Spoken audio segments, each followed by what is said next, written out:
I'm a dreamer, I dream of what will be. Jay Gurudev. So, Sacred Healing Garden. Yes. So, it started, no, actually, it started maybe when I was born or in a previous life. Okay, where should we start? So, let's start around 2010, 2012, like when the world was supposed to end as we know it. So I was living in the capital of Sweden, where I was born, and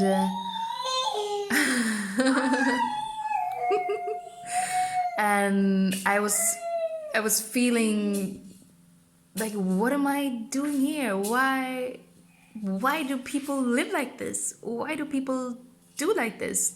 Like, what's up with living in a city? What's up with society? Like, I was really like, why do they do it like this? It doesn't make any sense at all.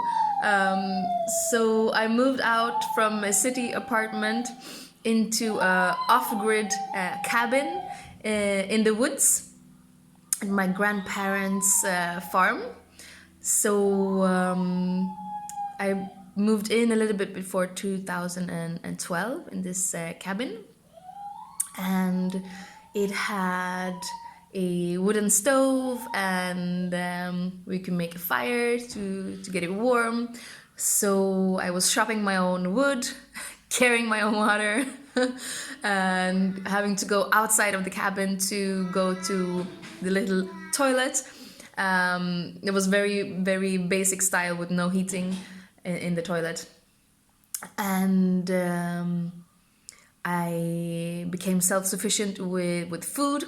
At the time, I wasn't yet a vegetarian, so I killed the animals that I ate and I grew my vegetables. Most of all, it was vegetables, but there were a lot of animals that ended up in the graveyard of my belly as well. So I felt like I wanted this connection to Earth, and if I wanted to eat the animals, I should have the vagina enough to kill them myself. So I did. So my grandparents has chickens, so I was eating mostly eggs for protein. And so it was kind of omelette and zucchini and tomato. That was my lunch every day.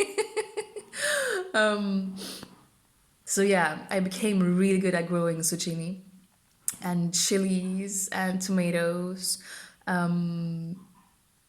So yeah, I've always had this connection to nature.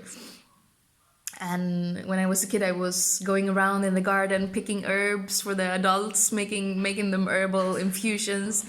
Like just intuitively, these herbs will be good, and of course with little help from grandma. So garden is kind of runs through my blood, as my grandfather is the gardener, and it was talking to things that other people couldn't see, also as a kid. Because nature is so sacred. Like, we can't see all the things. I can't see all the things that exists in nature. And later, what I've experienced, especially a strong connection with nature, is when I sit and play music in nature. I get this reciprocation from nature. Like, it feels like the devas are singing with me. The nature devas are singing with me and like responding. So that's kind of the backstory. And the dream part of it is that, so we are creating a sacred healing garden where we honor all that is in nature.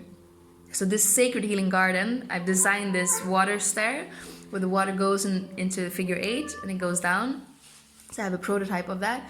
The sacred healing garden is going to be filled with water stairs and small waterfalls, and the water aspect is going to be a lot of water, but also a lot of plants. It's going to be sacred herbs. You're going to have rudraksha trees, you're going to have moringa, and also just normal herbs to make infusions, and fruits to eat. So it's going to be a place that is self-sufficient in foods and herbs and flowers. Like you have the ether elements and flowers, and I use them for a ceremony.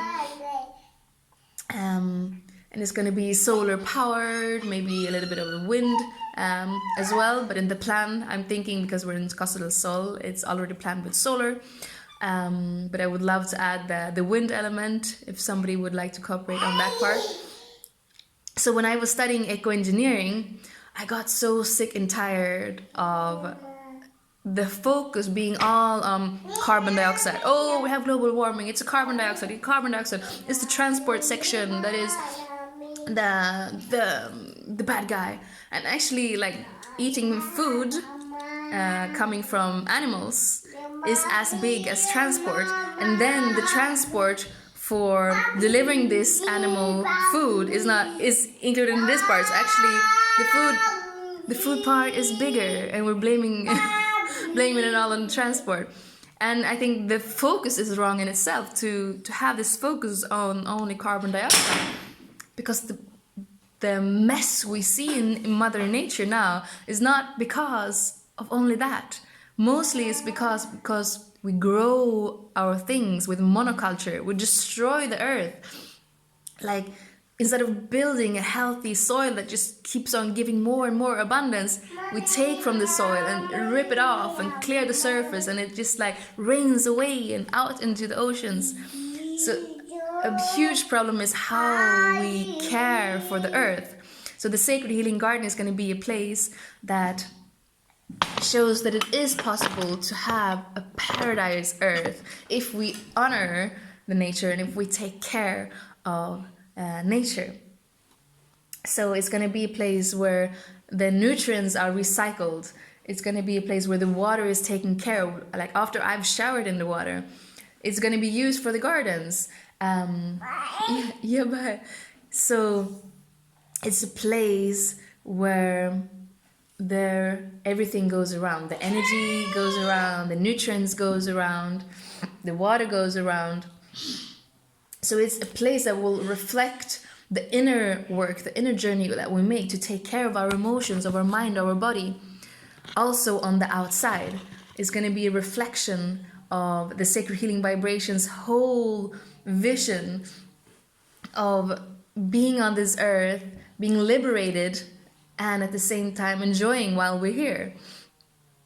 So Sacred Healing Garden is a place where people will come and they will find balance